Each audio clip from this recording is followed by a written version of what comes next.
gosh. OMG. That was a really, really, really eventful chapter.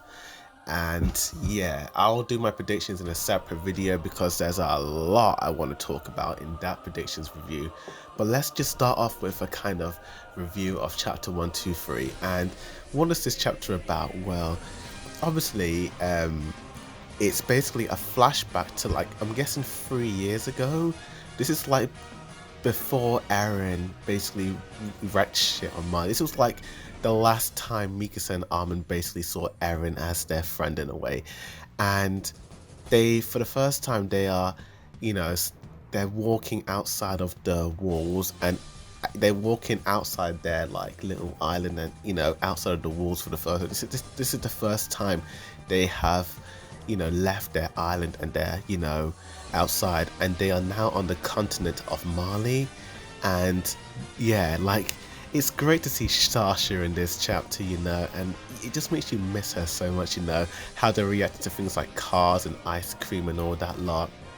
And I like how the chapter started off, and it has Mikasa saying that, how everyone's saying that Eren's changed, but I'm guessing all this dialogue, obviously it's a spoiler, this is all like her thinking in the future, obviously, to like when Eren awakens all the titans of the walls in a way. So yeah. And Mikasa's just saying that everyone thinks Eren's changed, but she feels like Eren hasn't changed. This is who Eren really was from the beginning.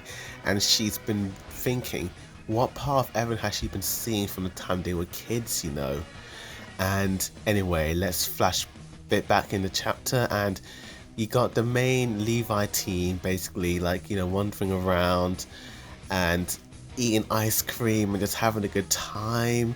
You got a little pickpocketer stealing Sasha's money, and then you just see the discrimination. Like, everyone says that this guy is instantly, they're like, he's the soldier of Ymira, he's trash, he's nasty, he's dirty, he's scum. And this literally upsets, Eren's little posse, because they are subjects of Ymira, and, they could easily be treated that way, and they try to defend this kid, and Levi and the gang just run away from that crowd. And yeah, then we kind of like go to like a house, and you have the I forgot this lady's name, but the lady of the clan basically saying that there was a time when the Adi Empire was at its peak, and everyone around the world basically,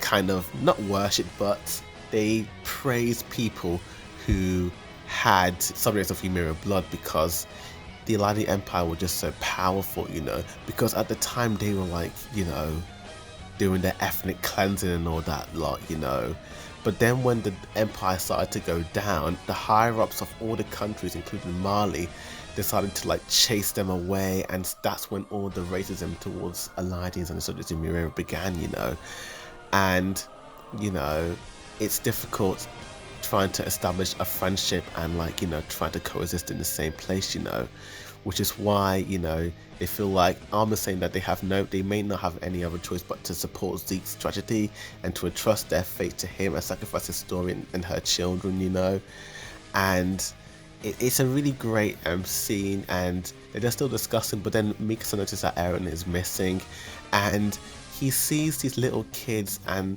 their family and all that, and Eren starts to cry in this scene, And you wonder, why is he crying? But I instantly know why. He can now access the future memories. Ever since he kissed Historia's hands, he's been able to see everything that's been happening in the future. So he's able to see what's going to happen to those kids, And it's kind of confirmed that, nothing yet is going to happen to them. And he knows that something's going to happen, and he knows the reason. He knows the reason what's going to happen. And yeah, he then confronts Mikasa saying, why is she so bothered with Eren, Like, all these years, she's always been there, why, what is he to him? And he's just like, the way he looks at Mikasa, he almost like he's begging Mikasa to like tell him what is Mikasa to Eren, you know, and she starts to blush and all that, and she probably wanted to say what she truly meant, but she ends up saying that they're just family at the end of the day. And yeah, Eren and the gang start to, you know, drink and, you know, get wasted. And Eren, he's the one who's getting the most wasted. Like, everyone's passed out, including Eren, you know. And yeah, it's pretty intense. And then you have these government people. I'm not. They are like saying that, you know, saying that they support the subjects of Ymira of the Marley continent, and the ones that who should be eradicated are the Paradise Island people, saying that the Paradise Island people are their true enemies and they should all be wiped out. At this moment, Eren walks away, and Mikasa says that this is the last time they saw Eren, and this is when Eren wrote, and this is where we get all the, you know, it kind of goes back to like chapter 104 when Eren basically left the gang to join Zeke and begin his plan, and the next time they met, it was too late. And Mikasa just wondered if there was a better choice, you know, wondering if everything was decided from the beginning in a way. And Mikasa just couldn't help but think if she had done something, chosen a different path, maybe things would have turned out differently. She has no idea. But now we cut back to the present day with Eren basically releasing all the Colossus Titans off the wall, you know, the Rumbler beginning, and you have this weird creature in the center of it. These Colossal Titans are enormous. Think about it, there's like thousands of like Colossal Titans there, and you have this Mega Titan, this like one that that's making all the other Colossal Titans like tiny, and it's just enormous. And then Mikasa thinks that it's Eren, and then Armin comes to the conclusion that Eren's taking control of the founder and he's on their side and he wants to crush Marley and all that. However, something unexpected happens and Eren kind of contacts not just Mikasa and Armin, but every single person who has the subject of Ymira blood in them, every last one of them, even Historia.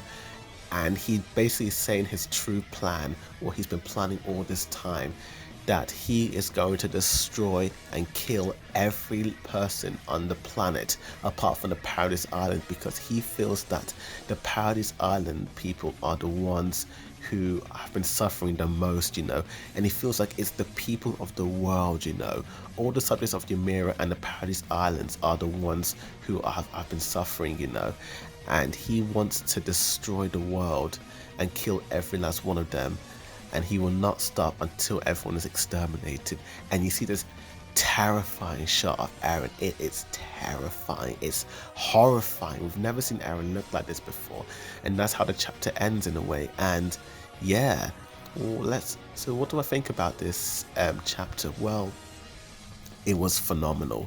This chapter basically kind of revealed everything I've been like thinking about what Eren was really going through. It kind of like, you know, added up what happened after he kissed Historia's hand, how even after that he really wasn't really like, he pretended that he was fine, but deep down he was suffering. He was seeing his future memories, you know, and everything that was happening in the future, and he knew what was going to happen before it was going to happen. And it was just great. Like, I flipping love seeing Sasha again. It was great seeing that girl. I flipping miss seeing Sasha. It was great. I flipping love how Eren is just like begging Mikasa to tell him who he is to her. Maybe if could Mikasa have said something differently? Would Eren have chosen a different path? We never know, you know. Did Eren have romantic feelings for Mikasa? Who knows, you know, but it looks like she's regretting it, you know. And just seeing the Cluster Titans just trample everything is terrifying, you know. And it's really scary, and it's like, oh no, what the heck is gonna happen? What is Eren doing, you know? I was thinking that he's gonna destroy the Marley, but he's gonna trample the whole world, you know? I don't know how Armin and the rest of the gang are gonna react to this, you know, like how they're gonna feel about him killing every last person. Think about it, that little boy wasn't a subject of Ymera, I don't think, you know. He and his family were probably just poor people, you know. Think about how sad that is, you know, how there are people on this planet who probably can't even kill a fly. They would never even think of hating these people, the subjects of Ymera, and Eren wants to kill them as well. He doesn't care. He's like, I'm done. I'm that's gonna do it. And it's just like, is Eren really becoming a villain? It's scary. And it's just like, has Eren always been like this, you know, from the beginning, you know? Now, I've got my theories, and I'm gonna wait for that watch my next video, my chapter 124 theories. I'm gonna talk a ton about that. But overall, this chapter was amazing. It was flipping amazing. Like the drawings, the still shots, like a lot of like the writing was amazing in it. You know, it was clear, it was clean, it was beautiful. One of the best chapters so far. You know, it was flipping amazing. You know, and oh man, we're coming to the end game. I feel like this is it now. So yeah, in that sense, I'm gonna give this chapter 10 out of 10 and an A star. It was a phenomenal. Oh my god, it blew me away. But what's gonna happen in the next chapter? Let's wait next month and see. Ooh, the Christmas chapter. Well, thanks for watching this review. Please like and share this video and comment down below and tell me what's your favorite Attack on Titan chapter. This might be one of my faves, but thanks for watching. There's always a Bored Dude Review signing out.